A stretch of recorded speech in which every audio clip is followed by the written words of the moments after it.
Alright, as you can see, I got the four-wheeler resituated on the forks on the forklift. A little bit more appropriate for the back, stable and safer. So what we're doing now is we're going to go on the back. Now the back is a little bit more in depth than the front is, mainly because of the muffler on this side. You do have to remove the shocks on the back for the rear lift, simply because the brackets, rather than going on the lower control arm on the front, the brackets go on the upper control arm, or the upper mounting brackets I should say. The lift is achieved on the top rather than on the bottom, so you have to pull the shock off. Not a big deal, still fairly simple, just a little bit more things that you have to remove. What I've done is I've pre-loosened everything, and I'm just going to show you how to remove the back shock. I'm doing this side with the muffler just because this side's harder, and I figure if I'm going to show you a side, I'm going to show you the trickier of the two sides.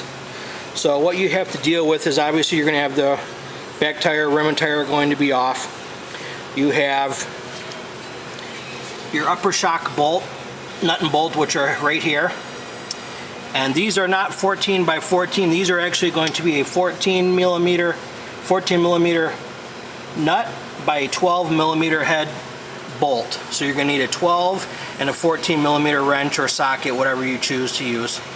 Lower, the same thing, 14 and a 12. You also have to take off your guard to gain access in there to that nut.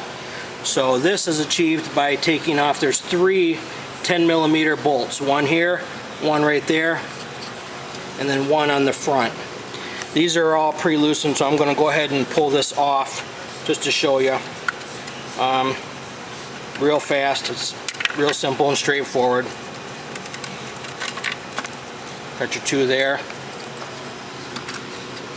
your one on the front, which it's kind of hard to see, but you can see it's right there. And this bracket will basically drop right off. Doesn't get any simpler than that. Nut and bolt, like I said, I pre-loosened these, so that's why I'm able to do this fairly fast. This side you got to kind of reach in there because it's kind of close to the axle, but it will come out of there.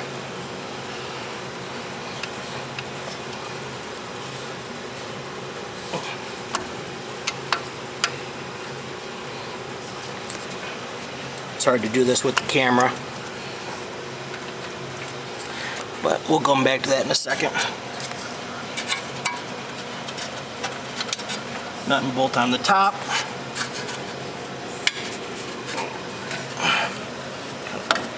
Pull that out. Once you get to the other side, the threads want to start to grab. This is where two hands come in, and it makes the camera a little bit of a pain.